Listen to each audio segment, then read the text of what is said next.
বয়স্ক যদি 10 বছরের উপরে কোনো মেয়ে কোনো কন্যা সালাত আদায় করে, তার স্বাভাবিক পোশাকের বাইরে বুকের উপরে আলাদা একটা পোশাক পরা ফরজ, নাইলে সালাত হবে না। ওড়না হোক, চাদর হোক, যে কোনো একটা বস্তু দিয়ে হোক, বুকটাকে আলাদাভাবে ঢেকে নেওয়া ফরজ। হাদিস দেখেন, আয়েশা রাদিয়াল্লাহু আনহা বলেন, নবী সাল্লাল্লাহু আলাইহি ওয়াসাল্লাম বলেছেন, লা তুকবালু সালাতু হাইদিন ইল্লা বিখিমার।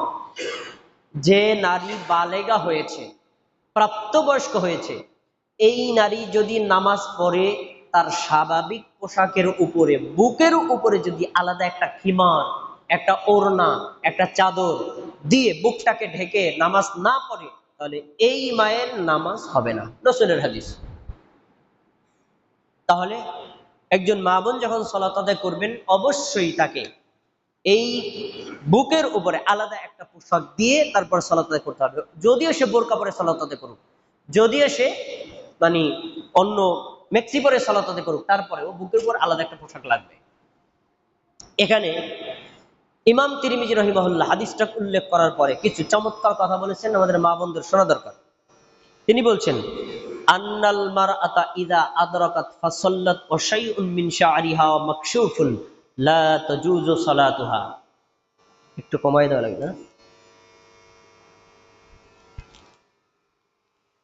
একজন মা, একজন বোন যদি প্রাপ্তবয়স্ক হয়, ওই অবস্থায় যদি সে নামাজ পড়ে, খেয়াল করে সবাই শুনতে হবে, মা বোনরা শুনবেন।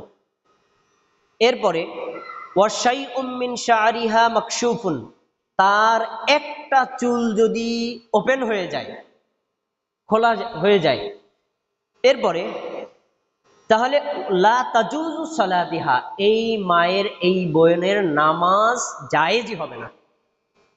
তার মানে নামাজরত অবস্থায় নামাজের শুরু থেকে শেষ পর্যন্ত চুল ঢেকে রাখা ফরজ।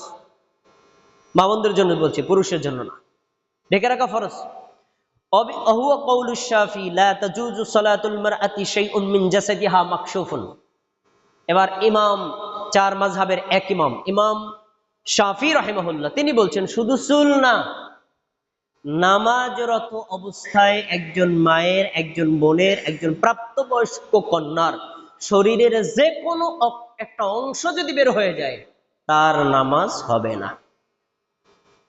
তার মানে কান বের হলে নামাজ হবে না, গলা বের হলে নামাজ হবে না, হাত আর বাজু বের হয়ে গেলে নামাজ হবে না, বাহু বের হয়ে গেলে নামাজ হবে না, টাকনু বের হয়ে গেলে নামাজ হবে না। এই স্পষ্ট কথা।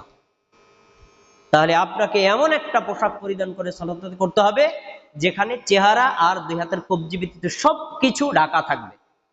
স্পেশাল নামাজের জন্যই কথা।